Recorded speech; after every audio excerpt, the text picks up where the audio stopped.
Welcome back to the Still Building podcast. And today's guest is someone who's quietly building a very different kind of company. Joel Wall is an entrepreneur based in Medellin, Colombia, who's obsessed with systems, leverage, and eliminating himself as the bottleneck in the business. Instead of building companies that rely more on people, more meetings, and more chaos, Joel is trying to build businesses that run almost entirely on automation. One of his companies is a remote residential cleaning business and is already doing around $600,000 a year while running mostly on systems. At the same time, he works as a fractional COO for 7- and 8-figure companies, helping founders install operational systems that allow businesses to scale without burning out the owner.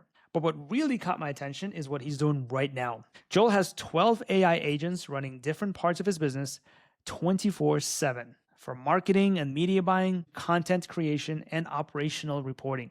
In the last 48 hours alone, he launched a personal brand and a site that he deployed on autonomous marketing where clients can upload content into a Google Drive and then AI will turn it into ads and launch campaigns automatically.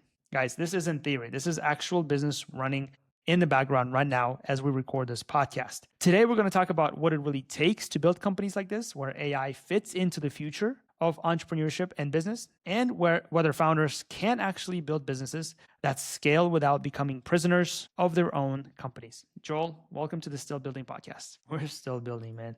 If you don't mind, I'm going to go ahead and just jump into the weeds here because a lot of a lot of people talk about how we are, as business owners, are the bottlenecks of our business, and most entrepreneurs want to get out of it and say, you know what, I don't want to be the bottleneck of my business. But unfortunately, what happens is if you do step away from being quote unquote the bottleneck of your business and let the business run itself, the business falls apart after a few days or maybe 2 weeks at the most. How close are you specifically to the business actually being able to run without you? Well, I mean, like an example, in our residential cleaning business, I work 4 hours a month, right? And really all I do is if I have a massive, like urgent thing that they've never dealt with before, like a big fire or something of that like caliber, that's the only time I'll step in. All I do is I just process payroll on Friday night. And not even payroll for our cleaners, payroll for our back end staff. So like our VAs and EAs. That's all I do in that business. Okay. So how many days do you think you can disappear actually away from your business? Or actually a better question, if you did disappear for 30 days, what would break in the business? Well, our back end team wouldn't get paid, right? Where it is right now. You know, what I mean, like if I basically just take that SOP and assign it to one of our admins, then great. You know, but that's all that I'm holding on to in that entire company. So like if we need new cleaners, they have a hiring SOP.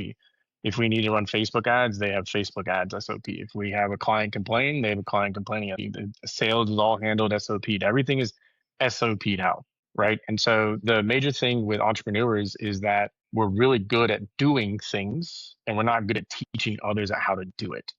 Right. So a lot of times that's why when you take your post off of a part of the business, that part of the business starts to fail, is because normally what I've encountered when I'm working with businesses is that a lot of business owners, there's 2 different ways to lead, right? So the way that I lead is collaboration and the other way is commander.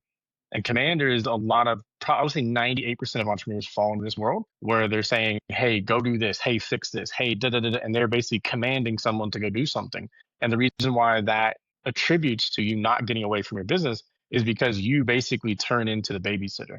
So you're paying people and you're not giving them autonomy. And then you're saying, hey, go do this. So whenever anything happens, they initially now come back to you.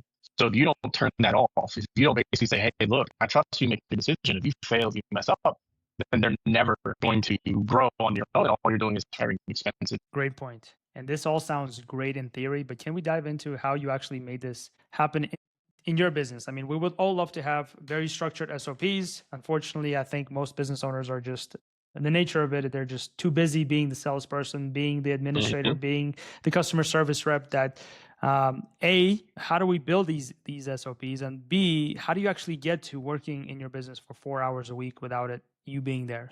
What would be the basic steps that we can start with? So one of the best things I would say, and especially with AI here, and a lot of people are going to fail with AI, but one of the easiest ways to do this is do what you do on a daily basis and record it. So go to loom.com, record what you're doing. So if a fire happens, right, you go, okay, let me fix this fire, but let me record myself fixing this fire. And then what you do is you record yourself, speak like someone's over your shoulder, go through the entire process. When you're done with it, hey, I'm done. So I've now made a video, which is part of my SOP. Then the second thing is take that transcript from Loom, throw it in the chat GPT and say, hey, based off this transcript, make me an SOP.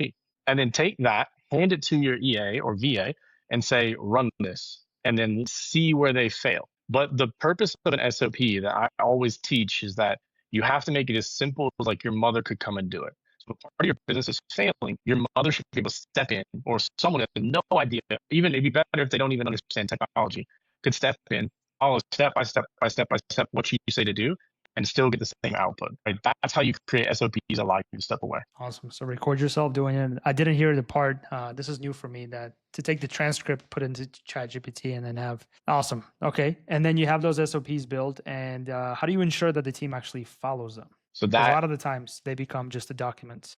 that becomes where your leadership style needs to change, and that's more of a personal side, right? Because a lot of times as entrepreneurs, we're so good at doing what we're doing that we just step in and do it ourselves because it's quicker, faster, and we don't want the failure to happen. But that's where you have to hold your boundary. You have to say, okay, is that in SOPs? Yes. Okay, then go do it. And then you have to also encourage your team, like, look, if you fuck up, if you fail, I'll still be okay with you. I'd rather you fuck up and fail than not do it, right? So 80% done is better than zero.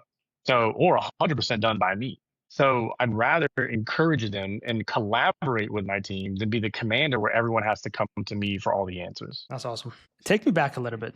Give us a little bit of your past experiences and how did you build yourself to become that kind of CEO the way that you are right now? And where did you learn all this from? What is your background? By failing a shit ton. That's the ultimate answer to all of it. I used to brag to people that I've hired over 700 VAs until I realized that means I'm just retarded. And then what I did was I just had to figure out, why did I have to hire 700 people? Because, they say like 6 people have a problem and you're the main cause, like you're the issue. And I'm like, well, 700 people tended to have a problem. I'm not the problem. And so I had to literally look in the mirror myself and go, look, if I want the freedom, if I don't want to just burn out whenever a company hits 30, 50K a month or 100K a month, I have to learn a different way of doing things. And so that's really the catalyst that made me change the way that I think and change the way that I onboard people and change the way that I hire. Is that I'm not necessarily looking for skilled people. I'm not looking for attitude. I'm not looking for people that are going to come to me when everything's wrong. I'm going to push them and say, you got to go figure it out yourself. And the moment they show me they're autonomous, I'll teach them whatever skill they need. That's awesome. I would say 90% of entrepreneurs struggle with this. I mean, you hit it. I would say 95% of entrepreneurs or 99% struggle with this. I was not going to go that high, but yeah, you're 100% right. Probably 100% of entrepreneurs. We got into this because we wanted to do things better, cheaper, faster ourselves. And then it's so hard to pass this over to the team and actually put the systems in place that we just continue struggling, continue running in this treadmill or this hamster wheel. So if you could talk about what was that mind shift? You said you had the mind shift. Was there something that happened to you that made you realize that this is not working? Did you have a big failure? Did you have a breakup in your partnership? A business almost going down the drain because of this? Give us a little bit of reality of what really made that shift possible. Yeah. I've had all of those. I've had massive failures. I've had partnerships that haven't worked out, but those really didn't cause me to think differently. It just made me, eventually I was like, oh, it's their fault. It's not me, right? I'm amazing. Even though I wouldn't tell that on the outside, internally, I knew that I was just, better than whatever the issue was. What ultimately did it was back in like 2019, 2018, I would run challenges. And so I would have a group and basically every Friday, Saturday, and Sunday, I'd launch a new agency. So I'd say, hey, this week we're going into the realtor space. This week we're going to the chiro space. This week we're going to the loan officer space, dentist, whatever. And I found out I would burn out. Our goal was to get it to $10,000 a month in monthly recurring as fast as possible. But I found out I would burn out at 30 or 50K a month. So then I would hire people, and I'd hire Americans, Africans, Asians, South Americans, Filipinos, everyone. And nobody could do it as good as I could. So I kept burning out. And eventually after, I had this big success, which was my last agency. We scaled in 90 days in a brand new niche. We were selling used cars. We were selling to used car dealers as an agency. I went from 0 to 124,000 in monthly recurring in 90 days, right? And I launched the ads. I sold the clients, onboarded them. I launched their ads. I customer service. I did everything in that agency. And every time I would try to bring somebody in, they were never good enough, right? But we were just killing it. We were skyrocketing, and I was getting burnt out, and I was hating life, and I was drinking every night just to try and get the edge off. After when that was about 2019 when COVID hit, right?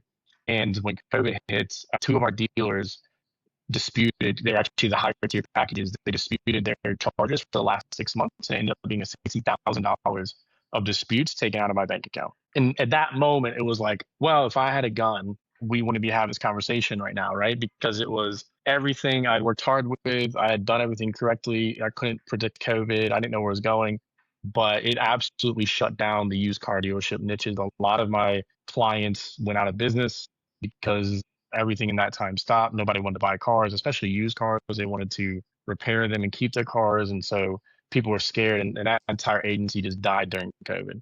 And so when that happened, I had to step back and not only battle like the mental part of it, but also look at it and say, okay, if I had to do this all over again, how could I do it where I could only work 4 hours a week? And then it was initially actually started 4 hours a day, then it was 4 hours a week, then it was 4 hours a month. And at that time, we started basically what we did was we looked at local businesses, right? So like HVAC, plumber, real, because I was like, well, they're not going anywhere for COVID, but fuck the online space. And so we started going after that. My wife fell in love with the cleaning space. So we built, residential cleaning business from zero, scaled that massively. But my entire thing was like, and this is actually what helped me was like, I'm never going to clean a house. Like, trust me, you don't want me showing up, mopping your floors and wiping your windows down. Like, I'm not going to do it. So how do I, now that that's a hard barrier put in place, how do I now build it to where my team can go out and do that with me never have touching anything that relates to cleaning a house, right? So we built an online portal. We got all the cleaning stuff done. We had all the SOPs done. Everything was done with the intent of me never being involved in it, right? And so that's ultimately what became uh, me systematizing everything that I do, so that I could literally be, in Italy for 3 weeks with my phone off, which is actually what happened. My business is still growing 5 to 6% month over month. What would you say the biggest contributor to that? Because that's the every entrepreneur's dream. 4 hours. I mean, a week would be great, but you're working 4 hours a month in that company. I mean, what does a day to day look like? Do you have managers? Do you have staff? Is it really about the people that you hire and the systems, or what does it actually look like? So, what would you say is the best systematized company in the world? Best systematized? I'm not sure. Tell me what it is. So when I looked at them, you obviously have Amazon, you have Walmart, you all have that. But for me, what I looked at was McDonald's, right? McDonald's is ran by high schoolers at best, or, not the brightest crowns in the boxes. And how do they run a billion dollar business with those type of employees? So they're not trying to get Elon Musk engineers. They're not trying to get, people to really run factories, or they're not trying to get highly educated people. What they've done is they've literally put an entire workbook together of how to make a Big Mac. And so every Big Mac's the exact same. And they actually have pictures of like, take 2 pickles and put it on and put the middle buttons. Literally it's there so that like anyone could walk in, read it, and make a Big Mac. And so when I figured that out, or when I saw that, that's when I was like, that's why everything has to be so systematized, that I don't want to hire A players. I want to hire B and C players and give them a system to where they're even successful. Because and every business owner knows, finding A players is hard as fuck. And then once you find them, if they leave your company, shit, you are fucked. Because they ultimately become your black swan event. They're doing so much, they're carrying so much. You're like, oh, my company's great. And the moment they leave, it's like a gap, like a big ass bomb just hit your company. And now you're leaking in so many different departments because of what they were carrying. So for me, having a systematized system that's so simple is what mitigates and also negates that issue of like what I call the superhero complex, where I've hired an A fucking player, I've paid them well, and the moment they leave, then my city or my company is dead. This is gold. I love it. This is awesome. Because most people talk about hiring A players and putting the right people in the right seats, but you just hit it on the nail, saying McDonald's only hires high schoolers to run $1 billion business. Yeah, I mean, awesome. you want the right people in the right seats for the right things, right? Like if I'm hiring for a managerial position, I'd rather hire within, number one, because I only want to accept people that have the will to really work at the level that we work at.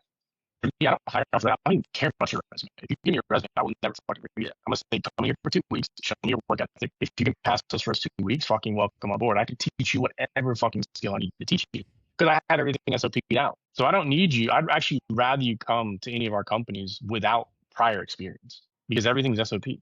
So I don't need you to know how to do things. I'm gonna show you how to do them, and then you're just gonna do them that way. That's awesome. I love that. Let's talk about AI agents, if you don't mind. I think this is the most exciting part of this interview. And you currently Sure. have 12 AI agents running different parts of your company. Can you Yes. walk me through that system Wait. if I'm seeing it for the first time and explain it to a 15-year-old? Yeah, so it's actually ironic. It's part of this hiring problem, right? So I've always wanted to clone myself, right? But I'm not Kanye West, so I don't have the money to do it. But what happened is when AI came out, and I've only hopped on it for now about like 9 days, but I was like, okay, what do I need in my business the most? And I was like, I need a controller. So I need someone that's going to hold the people that are running our businesses accountable, and I need people that are going to hold the other people accountable. So when I onboard a new client, they actually get right into the controller, right? So the controller is going to sit there and they're going to onboard them, intake them, ask them questions, give them feedback and everything. So they're the top of the pyramid, right? So if we need like a new logo design, or if we need a new website built, or if we need new copy written, or if we need something or ads launched, the controller is who the client will talk to, like their rep, and then they will then spin up the other agents and ask them, like, hey, what's the status on the ads? Hey, we need a new copy for this. Hey, we need new ads for this. Or hey, what's going on with the competitors' ads? And then it will get that information in the threads inside Discord. So if you're spinning up OpenCall or agentic AI, please do not use Telegram or WhatsApp. Either use Slack or Discord, because Telegram or WhatsApp is basically going to get lost in that entire thread. It's just going to become craziness, and don't do it. It's cool for like a personal assistant, but if you really want to run a business off of it, you need to be organized. And by organizing it, you need to put yourself into threads. And so I run all my businesses on Discord because thread management for me is better than Slack. So each one of my agents has its own channel, and each one has its own thread. So for instance, my controller will go in and I'll say, hey, I need to run a new website for Anton, right? I'm literally building this out right now. Well, not right now because I'm talking to you, but before this. And basically, like, you can literally come to me and say, here's my logo. I want a website built. And what it does is it will take the logo. It will then say, it'll ask me a couple questions, like, what's the purpose of your business? And have a couple intake questions. Then it will take it to our digital marketer agent. It'll say, hey, build me a brand kit for this. It'll come back with like hex codes, fonts, styles. It'll do some competitor research based off other websites if you give it to it. Then it will bring that back. Then it will take it to the tech guy. It'll say, build me a website off of this. Then it'll build a website, and then it will host that website on a public. It's called Versal. It'll host it on Versal automatically. It spins it up. And then once the website's done, the branding gets done, it will go to the AI agent, the media buyer agent. And the media buyer agent will create 10 assets for you based off of the branding kit, your logo, and what your business is supposed to do. And then bring that forward and say, hey, we can run ads with this. You can do social media posts. All this stuff can happen. And the last test I just ran, that all happened within 15 minutes. You're muted, by the way. All done by AI, no human involvement. Well, the only human involved is the initial part, right? The catalyst. It's, hey, give me your logo, and then everything else and just spins out. Wow, that is insane. And then does it actually connect then to things like Facebook Manager and Google Ads Manager, or that's something you're still working on? You're still building? No. That's already done. I mean, we literally can spin up ads 24/7. The media buyer literally watches every hour. It checks your ads, right? And it has a cadence where it's like, if our CPL or CPM is at X mark, like cut it off, give a report, spin up a new graphic, put it out. And we also have other things where you can literally put in the Facebook ads URL for your competitors, and it will monitor that every day. So it'll be like, hey, they launched a new ad. Here's what it is. Would you like me to launch it for us? If you say yes, it will literally take your logo, your copy, your brand, spin up an entire thing based off of what you're trying to do, and it'll give you the approval and say, is this good? Yes, no. And then you basically say yes, and it launches it. Wow, that is really cool. Let me ask you this, because a lot of people are really, really excited right now about AI. Yeah. And because, I mean, everybody's talking about it. But in my opinion, and I know this is going to be, you might disagree with this, but most of it, a lot of it is hype, like real hype. And It is. we still don't know what's truly hype or not. But what are people, do you think, or especially entrepreneurs, completely misunderstand about AI in business today? I'm going to be making a video about this probably next week, if not this week, but it's called 99% of people will fail with AI. Give me a preview, please. Well, it goes back to literally what I was talking about. Like, if you can't train a fucking VA to operate in your business, how do you think you're going to train an AI to operate in your business? Like, I mean, AI is at some point it's more intelligent, but it's actually in other areas more retarded than any person you'll ever hire in your business. And so for me, it's like if you can't properly train somebody, like an actual human being who would know, like, don't delete 200 emails from Facebook email account, how are you going to fucking train an AI to do it? So if you don't actually know how to train somebody, you will ultimately fail with AI because it's only going to be as good as you make it. So one of the cheat codes that I have is because I've SOP'd out everything in our business. I literally just feed it all the SOPs, feed it all everything. It spins it up. So if you're not SOPing out your business, you're already way behind. So don't even touch AI if you can't even SOP out processes in your business. This is gold. Wow. So first focus on the basics of setting up the SOPs, which is a Loom that you talked about earlier, and then use those SOPs to then take this and create more AI agents. Absolutely. So literally, like with my media buyer agent, when we signed it up, I gave you the SOPs that I had one of my VAs fed it. So if someone listening to this right now and blindly just takes everything that you just talked about, creates the Loom, creates the SOPs, puts them into the AI, and starts creating agents out of it, just like you recommended using Discord instead of Slack. And are you using an Anthropic Cloud Code for this, or what specifically are you using to build these agents? So that great question. I was using Anthropic. I was using the API. Then I want to do the OAuth, and then people are getting banned for all that. So I said, okay, stop. So literally the last 24 hours, I posted a thing on my Instagram where I said I'm fixing the foundation. I was running at about $200 a day on token usage, right? So it's like, hey, let's save money and spend $6,000 on fucking retarded AI versus hiring, if you're paying $1,000 a month, 6 fucking VAs, right? Mhm. So it's like it didn't make any sense. So I was like, okay, this is not sustainable. This is not the purpose of AI. So I literally went through and built out. There's another thing called Open Router, and so what I went through and just accomplished that before we hopped on this podcast was where it actually has a logic tree. So it's like basic information, use this model. This information, use this model. Basically, my goal is to cut my cost down to about $10 a day. So it's going to use different models based off of different kind of necessities. So obviously we'll use Opus, which is the highest one if we have to go to that round. But for the very Obviously, basic you use what? cadence, you could use like Haiku or Min-Max or Jenny or something like that. So I answered the model question. But if someone were to take literally what I've said and just go through their business, fix the problems they're already fixing, recording it, like literally the person that they're teaching is right behind them. So you're speaking it like, hey, I go here, I click this link, I input this in, like record it and speak to the Loom so that if someone could watch it, they could literally understand it. Take that transcript, put in the AI, let AI digest it, or you can even put it into your agent. Honestly, even that could kind of skip a level. But if we're making SOPs, we make SOP, then we take the SOP and the transcript, give it to the AI agent. They're going to be ahead of about 95% of everyone who uses AI. And going back, you said you use Open Router. That's something I've never heard before. Right. So there's a lot of new things that are coming out because of all the issues that are happening. But yeah, it's called openrouter.ai. And that's better than using Anthropic and being charged $200 a day for tokens. Well, so what this does, right? It's not a simple setup, right? So what it does is it takes like OpenAPI, Gemini, or Google, Anthropic, and then you route it to different languages based off of different use cases, right? So like if it's a basic task, it uses a small model. If it's a medium task, it uses a medium model. If it's heartbeat, it uses the cheapest model possible. If it's a complex model, then it goes up. So it's literally like an if-else logic tree, flow chart that goes down that says like, if this, use that model. If this, use that model. If that, use that model. And it basically gives you the ability to route different models based off the tasks to your agents. Interesting. Okay, so if somebody who is just starting out, so you have an entrepreneur, you told them, go build your SOPs building Loom. So they just need Loom as the tool to go build those SOPs. After that, they're going to go ahead and put them into ChatGPT and create actual SOPs that then you can use for your team or to start building this AI bot.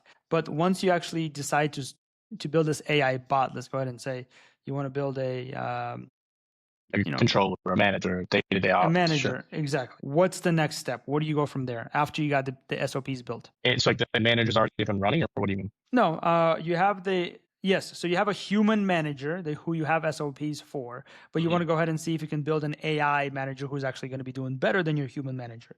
What would be the next step for you to go build out that AI manager versus the human manager? Yeah, perfect. So I'll be putting out a video for that, but there's plenty of videos online as well where you can just open up OpenClaw. So like I would just go to Hostinger. They're probably the simplest one right now. Their VPS solution. Do not buy Mac Minis for the love of God. Do not fucking buy Mac Minis. I just bought It's one. I know you're dumb. I told you not to buy it, but it's just you go to the VPS, you get the VPS. It's like $200 for 2 years. It doesn't have to rely on your network. So for instance, like if you're VPS. in I'm sorry. yeah VPS for our listeners. virtual private server. Okay. VPS. Got it. Virtual private So server. yeah, if you buy a Mac Mini and you plug it into your home network, then if your home internet goes out, guess what? So does everything else on that Mac Mini. Makes So sense. your whole So business, VPS. if you're automating everything, is gone. So if you're not hosting it, like it's like cool, oh, I host it local, but yeah, you're still, there's a reason why the virtual and the data centers exist, and this is why my tech background comes in with that. So I just went and spun it up on Hostinger. On Hostinger, you actually have a way where you can go in and click like set up open call. It will set it up for you, and then you log in. And then what you would do is just go through, get your Discord API tokens, create your applications, put your application tokens in play, assign them on the back end, all that kind of stuff. So it starts to get way more technical. But as far as like starting OpenClaw, you could probably have it done in like less than 30 minutes. It wouldn't be tough at all. Got it. So VPS, Hostinger to set up your OpenClaw, and then using Discord API token to go ahead and set it up in Discord. I'll come out with like some tutorials on this and everything down the road. But yeah, it's for me, it was more getting everything set up and stabilized. And then once it's stabilized, and I got the token usage. And so now token usage was the thing. And I guess to certain all this, certain all this is like in business as an entrepreneur. Best piece of advice I can give you is theory of constraints, right? So fuck everything else that's happening in your business. What is the major part that is constraining your business? So when we initially started talking, it's like most entrepreneurs become the bottleneck to their businesses, but that's because they're not looking at the theory of constraint. So for instance, my theory of constraint in the beginning was getting open call set up. Great. Now I got to set up. Great. Now I got to set up. Now I need to be up 24/7. Great. Got that done. Well, now my token utilization at $200. Well, nothing else matters because I'm spending over $6,000 a month on this cool thing that really, can or cannot impact my business. I don't know yet, at that time. And then it's like, well, that's not worth it. So now my constraint is I'm not going to spend $6,000 on, a toy at that time. And then now I've fixed that, built the foundation, and now the power is insane. And the leverage that it can bring to your business is insane. So if you're not getting enough lead flow, don't worry about your sales calls. If you don't worry about your fulfillment, if you're not getting enough lead flow, like everything else stops because you have to fix your lead flow, then sales, then fulfillment. Like, that's just how it should work as a business. And so a lot of people get it backwards. Like they'd rather build cool shit and they don't have a business because their leads aren't coming in, sales aren't happening. Man, I appreciate this. You said you're going to put out some videos, so there's definitely a lot on this that I think is going to fly over some people's heads. But at the end of the day, you said you're going to create videos on this and you're going to be posting them. Yeah, exactly. So I'm building a community, right? And then eventually, because I do love teaching, right? Eventually, I'm gonna build like a course that's like, if you want to implement this, you can, and all that. It's gonna be super low ticket because I want every business to have this. So that's probably like $500, right? And you can just literally run over the shoulder. That's awesome. And where would be able to find this? The Joel Wall. TheJoelWall.com. That was actually the personal brand that my agents spun up in 40 hours. But in the last 40 hours, it took them 15 minutes. But so if you could estimate, based on everything that is happening with AI and entrepreneurship, how many entrepreneurs listening to this will be replaced by AI in the next 10 years? Do you think entrepreneurship is going to be anywhere where it is right now, and how much of it will be replaced by all AI? Actually, I don't. I think that entrepreneurship is going to flourish through AI because of like, I don't know how to code, right? I know how to code basic stuff, but to launch a website in 15 minutes versus 3 hours, right? Or even like a drag and drop builder. I think that the lazier the person is, the better they're going to be at entrepreneurship now. So all AI is going to do is enable lazy people to be infinitely better. So what that means is now that if you have drive, grit, and determination, you're going to be infinitely better than the lazy people. So I think entrepreneurship is even more achievable than it was, a decade ago when you and I started this shit. We actually had to struggle and had to grind to make it through. Right now, it's like you can just literally tell AI to go do something and it does it. It might suck, it might fuck up, but it's going to be so much better than you not doing anything. So I don't think the entrepreneurs are going to suffer at all. I think the 9-to-5 people will suffer, but I think the people that are risk takers and the people at the front of the line, they're not going to suffer at all. I think they're going to be the ones that benefit from this. But yeah, I mean, if you're like a database programmer, start learning a fucking new skill because AI will take it over. I mean, I'm building websites in 15 minutes that you used to have to pay people thousands of dollars to build. Exactly. Joel, I appreciate this, man. I'm sure we're going to have hopefully another session, because there's so much on this one that I think that I still have to myself even just go through and understand, because I got a lot of golden nuggets out of this one. I'm going to go ahead and ask you 4 rapid fire questions that I ask every guest on every show. If you don't mind just answering them as quickly as you can. First one is the best financial decision you've ever made. Welcome back. Joel. Hello. My editor is going to have fun with this one. Oh, now I can hear you again. Go ahead. My editor is going to have fun with this one. Yeah, it's fun. But just start from the top. All right. Rapid fire questions. I ask these questions to every single guest that comes on the show. So if you don't mind just answering them as quickly as you can without putting too much thought behind it. First question is best financial decision you've ever made. Man, investing in myself. Worst business advice you ever followed. 50-50 partnerships. We can talk about a whole episode on that one. Yeah. One thing that you think entrepreneurs today should stop doing immediately. Shiny object syndrome. Shiny object syndrome. I love that. Last question. As a builder, Joel, what are you still building? What does the next 5 years of Joel look like? What are you still building? I mean, the real answer is myself, right? I mean, everything is a product of me. So, my health, my mental, everything that. So it's like, I never stop building myself. And because I don't stop building myself, I'm going to level up, and then everything else around me is going to level up. You're still with me? I lost you there for a second. You may answer that again for you? Sure. What are you still building? So I'm still building myself, right? So we're never going to stop, until the day I die, I'm never going to stop trying to do the best version of myself, because everything flows from me, my mindset, my abilities, right? So the world is unlimited based off of how I interpret it. So I'm always investing in myself, always looking for the best for me. And then through that, I will build out everything. You can't hear me? Dude, I'm literally still sitting here talking to you. Dude, this is nuts. I'm literally staring at, I will share my video screen. Hold on, look. I'm staring at you, staring at me. But I'm frozen. What happened? I don't know. Muted. Now you're muted. Yeah, I'm muted because it's feedback. You'll hear that, right? But look. All right. I'm going to end the session, and I want to see what my editor says about this one.